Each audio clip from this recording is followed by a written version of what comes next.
सच ही कहा किसी ने, इंसान की समझ सिर्फ इतनी ही है। उसे जानवर कहो तो नाराज हो जाता है और शेर कहो तो खुश हो जाता है, जबकि शेर भी एक जानवर का ही नाम है। चलिए आज आपको एक छोटी सी कहानी सुनाते हैं। एक स्कूल में एक मास्टर जी थे। उनके एक बेटी एक बेटा था और उनका परिवार जो था बहुत ही सुखी था। पति पत्नी दोनों बच्चे काफ़ी सुख से साथ रह रहे थे।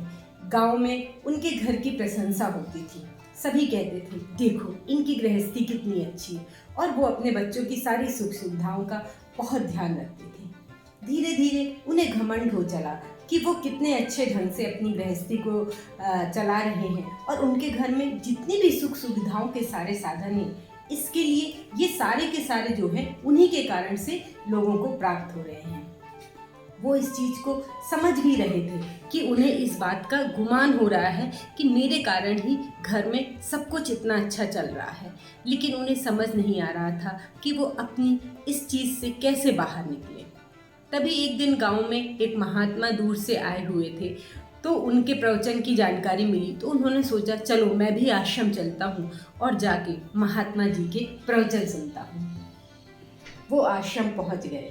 देखा जो महात्मा जी आए हुए थे उनके प्रवचन चल रहे थे, और उस दिन भाग्य की बात देखिए कि उस प्रवचन में भी जो टॉपिक था महाराज जी का वो यही था कि घमंड।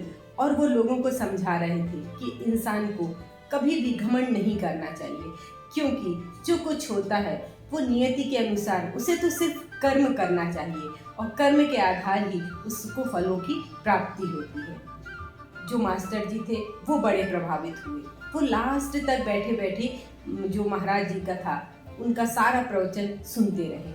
बीच में जब सारी भीड़ चली गई तब वो वहाँ अकेले बचे। तब वो धीमे से जो है गुरुजी के पास गए और उन्होंने उनसे एक प्रश्न किया कि आज आपने जिस टॉपिक पे बोला है वो बहुत ही अच्छा टॉपिक था, और मुझे ऐसा लग रहा है कि मेरे अंदर भी ये घमंड बहुत ज़्यादा भर चुका है कि मेरे घर में जितनी भी सुख सुविधाएं हैं, जितना जो कुछ भी है वो सब कुछ मेरे ही कारण है, और मैं इस स्थिति से उबर नहीं पा रहा हूँ। मैं समझ भी रहा हूँ कि मुझे ऐसा नहीं सोचना चाहिए, लेकिन नहीं, फिर भी मेरे अंदर ये भावना बहुत ज़्यादा पनपती जा रही है, जिसके कारण मेरे स्वभाव में भी बदलाव आता जा रहा है।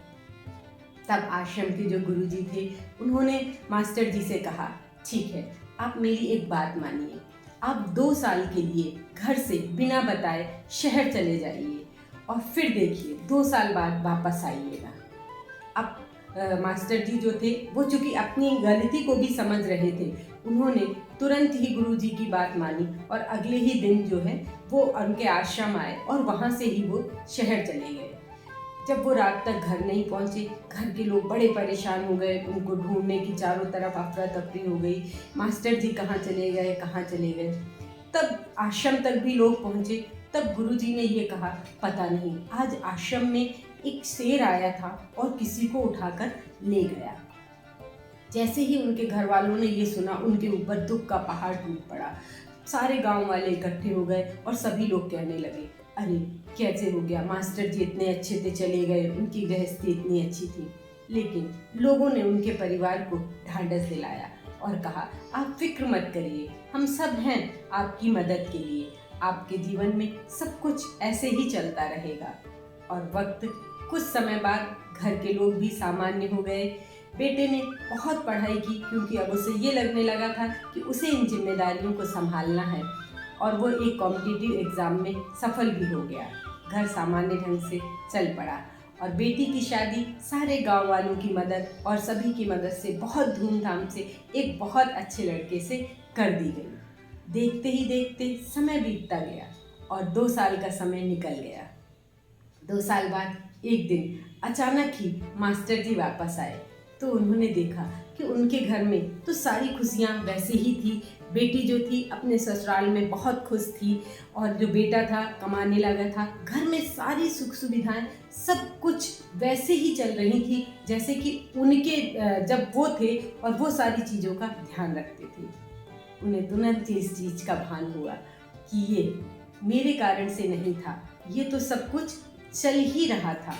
सही बात है, हम भी अपने जीवन में कई बार इस चीज़ को पाल लेते हैं कि जीवन में जो भी कुछ है मेरे कारण से है या मेरी वजह से हो रहा है, ऐसा नहीं है। क्योंकि जीवन में जो घमंड का नशा होता है वो हमें हमारे उन्नति के मार्ग को रोक देता है। हमें जीवन में कर्म करना चाहिए, लोगों की मदद करनी चाहिए और जितना हो सके हमें लोगों की हेल्प करके चारों तरफ अपने माहौल को अच्छा बनाना चाहिए। लेकिन हमेशा ये जो नशा है घमंड का, इससे दूर रहना चाहिए। ये कहीं ना कहीं हमारी उन्नति को बाधित कर देता है। आप अपने जीवन में हमेशा प्रयास करें कि आप दूसरों के लिए खुशी का एक माध्यम बन सके, ना कि घमंड के कारण किसी के दिल को दुखा सके।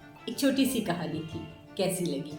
फिर मिलेंगे एक नई सोच, एक नई कहानी के साथ। मैं नीलम।